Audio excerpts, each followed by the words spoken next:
Hello everybody, I'm Bob Silvestri. I'm the entertainment writer for BestWesternNewYork.com and a member of the board of directors for Music is Art. I've been around the Buffalo music scene for over 40 years, working with bands on their live stage sound and image. So we're here today for the Western New York Music Industry Alliance and Music is Art to give you some tips about your performance.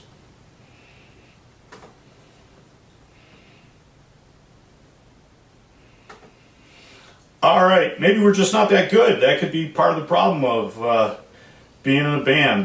One of those things is practicing. Get back, record your shows, listen to them, work to strive to get a better sound and stuff like that so that you stand out amongst all the other bands around. Another thing, try not to play out too often.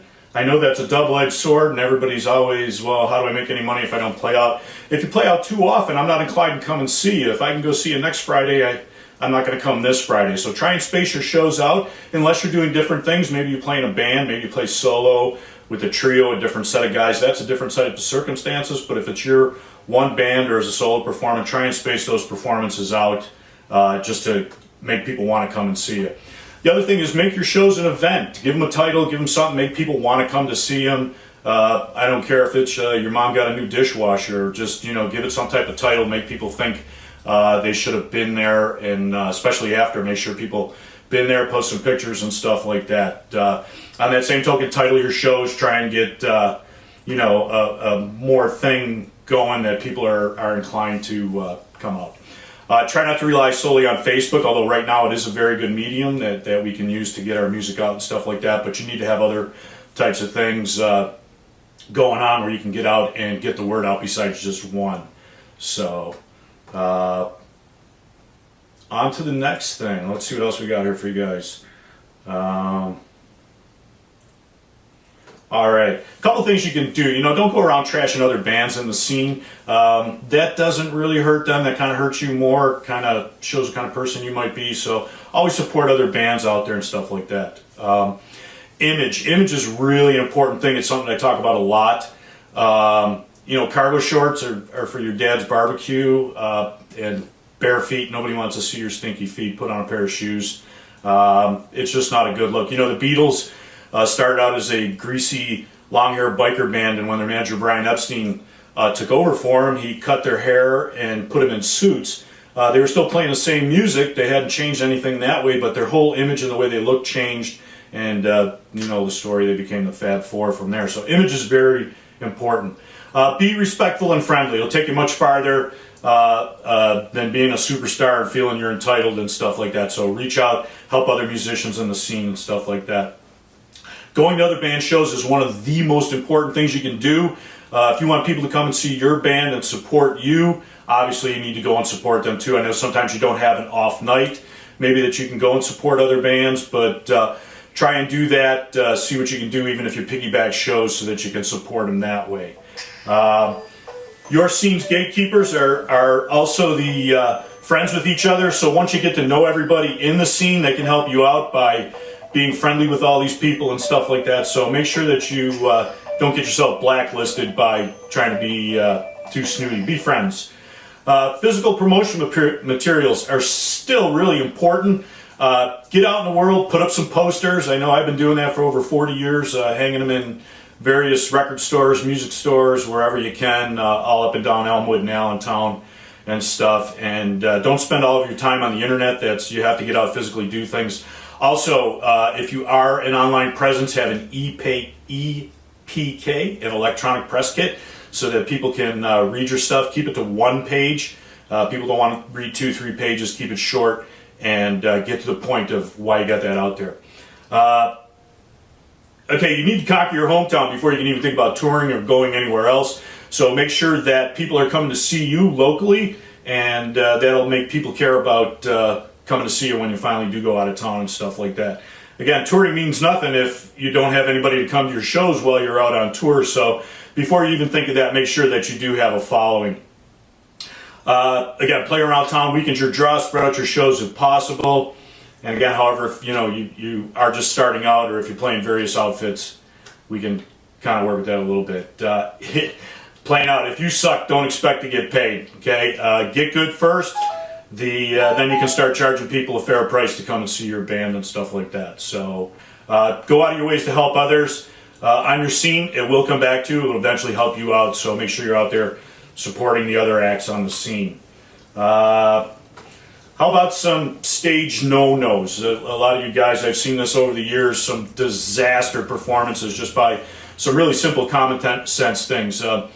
If you're having difficulties, first thing, it's not the sound guy's fault. That's your fault. You should know your gear inside and out.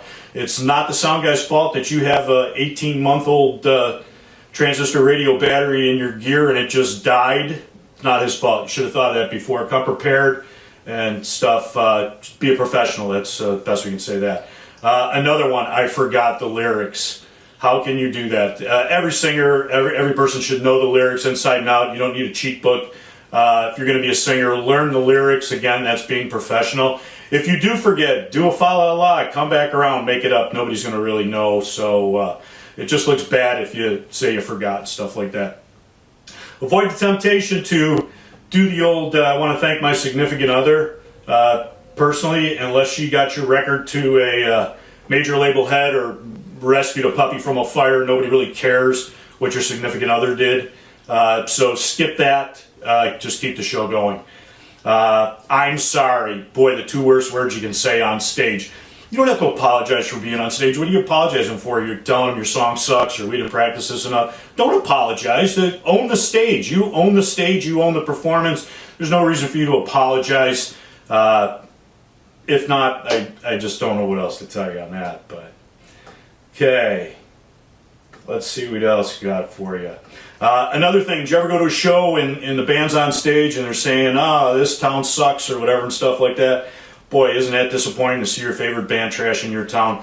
Don't be that guy. Don't trash the town. Don't try to not say negative things on stage and stuff like that.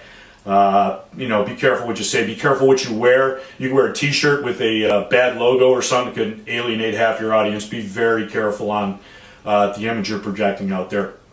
Another thing is don't drink all your money up that you're going to get paid for the gig. I personally know of a couple of bands over the years that were pretty much blackballed from playing around town for the simple fact that they drank too much, and by the second set the singer was crying that her dog had to be put down or that grandma was ill and stuff like that. Nobody wants to be bummed out about what's going on in your life. They're there to be entertained. So skip the drunk stories and drinking your life away there. Again, nobody wants to hear or be depressed when you're there. They paid money to come to your show, so it should be uplifting. Let's say that for another time. Don't guilt your audience into buying your merch. We know you're a broken, struggling musician, but more like help us buy a t-shirt to help us get our new CD done or something like that, instead of saying, my gas bills due, buy a t-shirt. Don't guilt them into that. We all have the same type of problems, so, be positive about that. How does it sound? This is never asked that on stage. One, that's a slap in the face to the sound guy. You should know how you sound, and you should sound good because you've practiced, you've prepared, and you're being professional for this. So there's no reason to ask anybody how it sounds out there. That's another thing we can skip when we're on stage.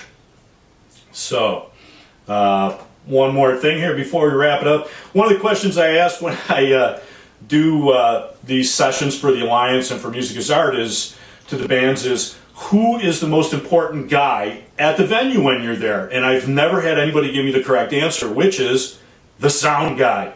He's your bread and butter, people. He's the guy who's going to make you sound good or not. The last thing you want to do is have the sound guy scrolling on his phone, looking on the internet and stuff like that while you're trying to perform up there because you don't care anymore. So, a couple things to get on the good side of the sound guy. Show up prepared. Don't be unprepared. Come professional. Now's not the time to work on that new song or anything like that. Don't be late for load-in and setup and stuff like that. Again, be professional. Be on time at the venue. Set your stuff up. Don't be a diva.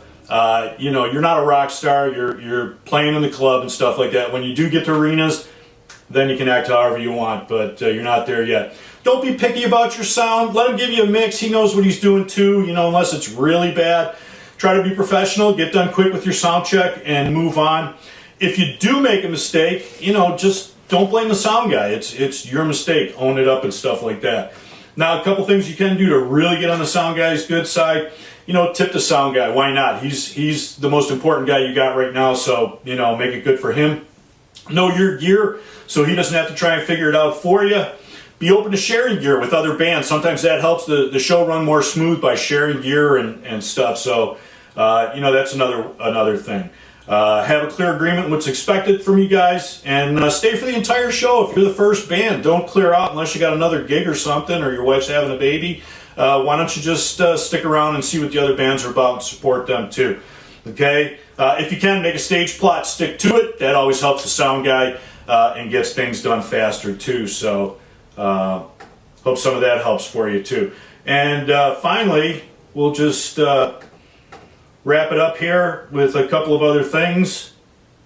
And for bands, find your own sound. Let the fans find your sound. I know you always start out with your influences and you sound like them, but try and evolve. Don't sound like everybody else. It's really hard to stand out, but it's really important. During this downtime, you can use Zoom and other forms of communication to practice or to bounce idea off your bandmates. There's a lot of different ways you can do this, as we're videotaping here to help you guys out and stuff like that. The most important thing, practice. You're stuck in the house right now. What a better time than to practice and really learn your parts, learn some new materials, get out of your comfort zone. You guys, as bands, you can play virtual shows through social media platforms. This can be done a variety of ways: solo, band, videos, whatever. Be creative. Make sure you put a tip jar out there for yourself or other electronic pay forms so that you can help yourself maybe earn a couple bucks during these tough times right now we're going through. Now's a good time to sell some of that merch that you always forget to bring to the gigs. Offer discount, bundles it up. It's only sitting in your basement. Now's a good time to offer it to your fans anyway. They're probably looking for something maybe to listen to and stuff like that. So anyway, I hope some of this stuff helps you. It was really nice doing this, talking to you. If you would like any more information, you can contact me at Bob Silvestri at bestofwny.not, or you can just visit our webpage, bestofwestnewyork.com, and contact me through there. Thank you for your time, and I'll see you at the show. Bye now.